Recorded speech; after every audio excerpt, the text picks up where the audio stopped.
Earlier today, I had the chance to talk to Dr. Carole Lieberman. She was a forensic expert in the Jenny Jones talk show murder trial, where she was a forensic psychiatrist for the defense. The Netflix docuseries Trial by Media is out today. So I asked about her experience in that case and how similar situations could arise in the Ahmaud Arbery case. Take a look.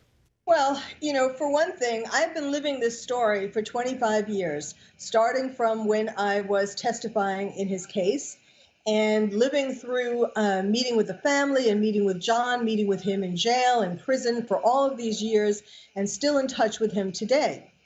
And so what bothers me about this particular new documentary is how it perpetuates some of the lies and stereotypes from the way that the case was in the day, back in the day. For example, the media claimed that this case was a gay hate crime, and nothing could be farther from the truth.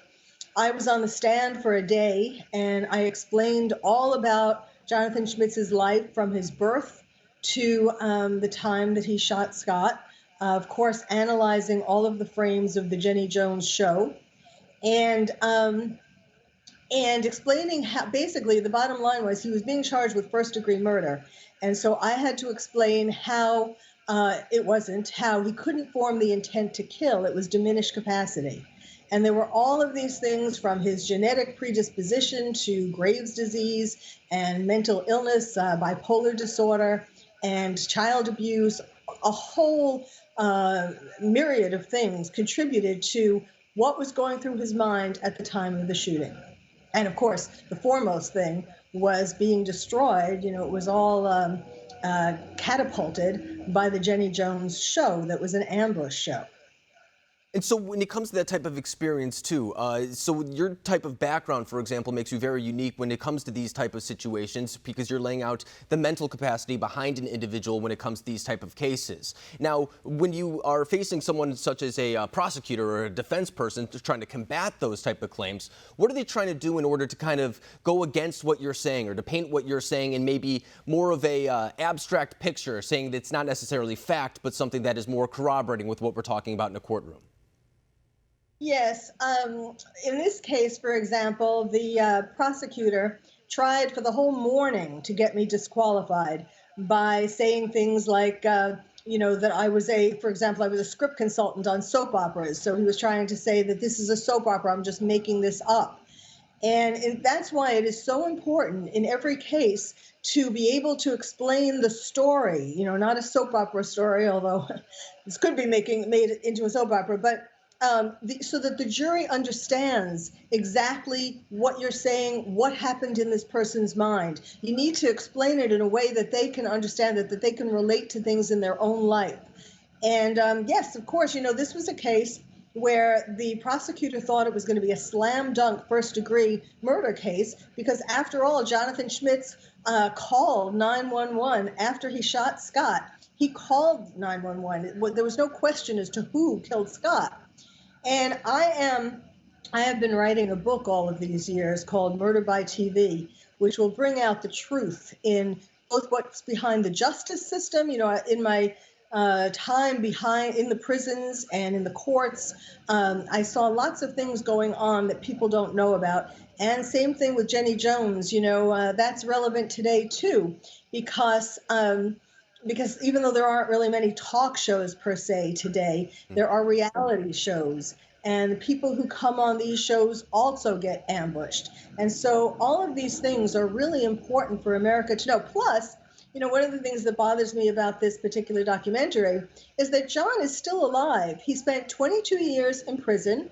He was out for good behavior. And he is, alive. He's not just some caricature on a television show, the same clip that they keep showing. And so what is this going to do? He actually did a lot in prison to make himself better. He took college courses. He got a certificate. He learned how to play the guitar and joined the band. He did all kinds of things. And he's making restitution to this day.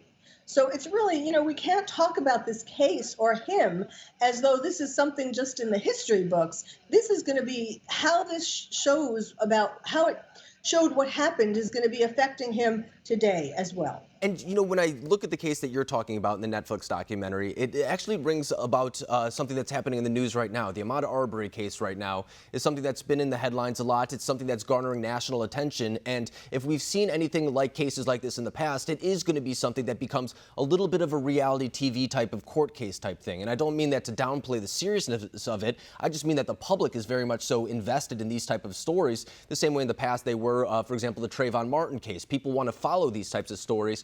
So how will, based on your experience, how will a forensic expert play into this type of thing where maybe, once again, as you were saying in that case, maybe outside things such as maybe racial tensions are infused into this case?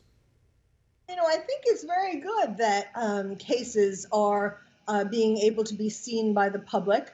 It teaches things, sometimes what the bad thing is when people pick up on certain elements and make it sensationalized. But I think that everyone can learn things from this. I mean, yes, the case that you mentioned in Georgia, I think one of the things we're learning is how the DA kept this under wraps, for example, and didn't actually arrest the two men who were chasing him. I think it's good that this is transparent.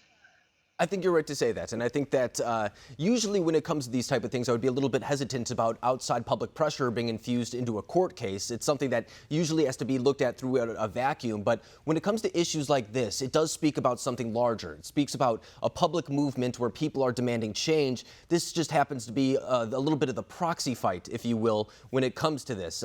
This happens to be the court case that people are focusing on in order to really make sure that this type of stuff comes to light. Is this similar to the case that you were working on in that regard? Well, when in the Jenny Jones case, there were protests, just like there are now in the case in Georgia. In the Jenny Jones case, there were protests by gay groups because, as I was saying, that they tried to make it about this being a gay hate crime. This wasn't a gay hate crime. Jonathan Schmitz had met Scott and had told him when Scott tried to come on to him before Jenny Jones, he told him, "I'm not into that, but I'll be your friend." And of course, Scott ignored that and, called up the Jenny Jones show and, then they did this ambush. In the case in Georgia, there are protests. I mean, sometimes protests do influence what's going on in the court. And I don't think there is a danger that it will taint the truth, in any case, because you're seeing all these protests on television all the time. And so that can affect the jurors. Yeah, and it's something that we've seen in a lot of court cases. Even when people don't necessarily get the outcome that they want, they tend to blame it on that. And I think that that is something that isn't necessarily true. If you go through jury instructions, for example, and know exactly what they can take into account, it's a lot different than, for example, that what you and I see on the news. It's a very different set of evidence that they're looking at. They don't get to listen to pundits in the media the same way. So I think it's a very narrow scope that they're going to be looking at, and that in ways complicates the outcome a lot of times. So I think it's going to be a very interesting case that gets a lot of national attention over the next coming weeks. And it's something that a lot of American people are going to be very adversarial about. But I think at the end of the day, it's a good thing that we're seeing justice at least be brought out, and these individuals will have their day in court, and justice could be served to the Arbery family. But Doctor, I really appreciate you coming on, breaking down this very complicated issue for us. Thank you.